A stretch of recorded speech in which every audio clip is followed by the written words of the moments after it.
Commissioner साहब कहाँ हैं रावलपिंडी वाले? कोई ये सवाल कर रहा है? एक बंदे ने कहा कि मुझे धांधली कराई गई, मुझे फॉर्म 45 चेंज कराया गया, उस बयान के बाद वो गायब है।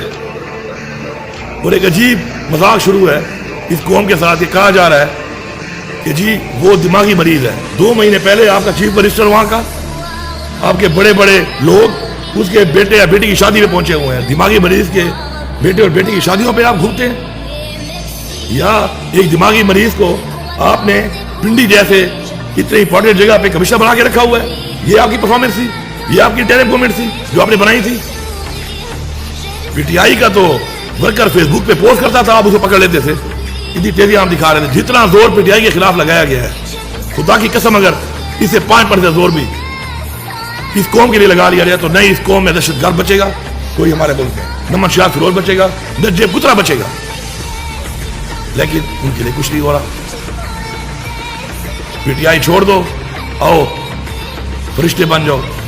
अब गुलामी, इमरान खान जो कहता था बार बार कि हम गुलाम हैं, शायद बहुत से लोगों को समझ नहीं आती होगी। आज मैं कौम को बता रहा हूं कि ये कहता था इमरान खान कि आप गुलाम हैं, कि आपको जब कहा जाएगा कि इस पार्टी का आप झंडा नहीं लगाओगे, आप इस पार्टी को वोट तक नहीं दोगे, आप इस पार्टी का हिस्सा नहीं रहोगे, आप इस पार्टी के उम्मीदवार नहीं बनोगे, यही गुलामी होती है। अगर हम चाहते हैं कि हम गुलाम बन जाएं तो ये हालात जो चल रहे हैं, फिर हमारे बच्चे शायद गुलाम से कोई बदतर कोई स्टेज कोई कैटेगरी आएगी वो बनेंगे। लेकिन हम ये नहीं कर सकते।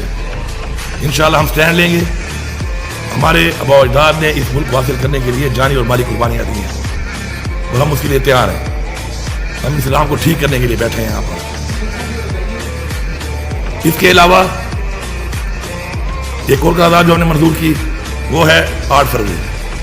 बदतरीन धांधली हुई है तारीख की, बदतरीन धांधली। जितने इदारे हमारे पाकिस्तान के इलेक्शंस को आज से नहीं बहुत पहले से बैन-अल-अक़वामी इदारे जो मॉनिटर कर रहे हैं, सब ने कहा है कि बेज़ब्तियां हुई हैं। ओपन एंड शट केसेस हैं, फॉर्म 45 मौजूद है और एक हमारे उम्मीदवार के पास नहीं है। उसके अलावा और भी जो लोग थे उनके भी पुलिस जेल मौजूद है। फॉर्म 45 की कहानी कुछ और है और फॉर्म 47 की कहानी कुछ और है और फॉर्म 49 की कहानी कुछ और है। मैं यहाँ पे चैलेंज कर रहा हूँ कि इस वक्त मैं जो फिगर बता रहा हूँ एग्जैक्ट फिगर है। 25 सीटें टोटल जीती है नून लीग पंजाब असेंबली की। मैं 24 नहीं कह रहा, मैं 26 भी नहीं कह रहा, मैं 25 कह रहा हूँ। मरियम नवाज जो वजीर आला बनी है सिर्फ 25 सीटें के ऊपर ही बनी हुई है।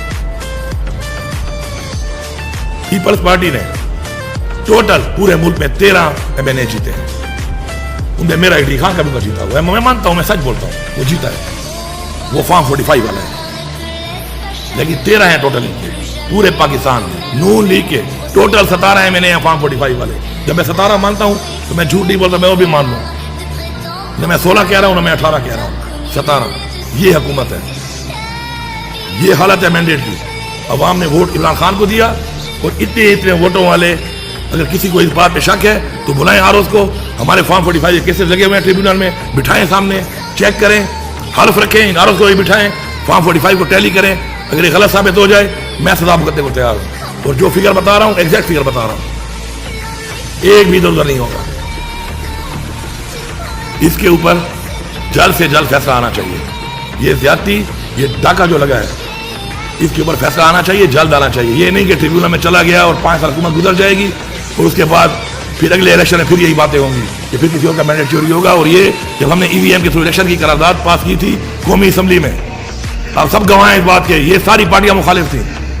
आज सामने आ गया कि ये लोग चाहते हैं कि धांधली हो और अगर धांधली खत्म हो जाएगी तो ये प्लांटेड लोग, सेलेक्टेड लोग नहीं आ सकते, नहीं बिठाए जा सकते। हमारे पे बिठाए जा रहे हैं और इन्होंने जो तबाही मचाई है इस मुल्क की आज तक, उसके जिम्मेदार हैं।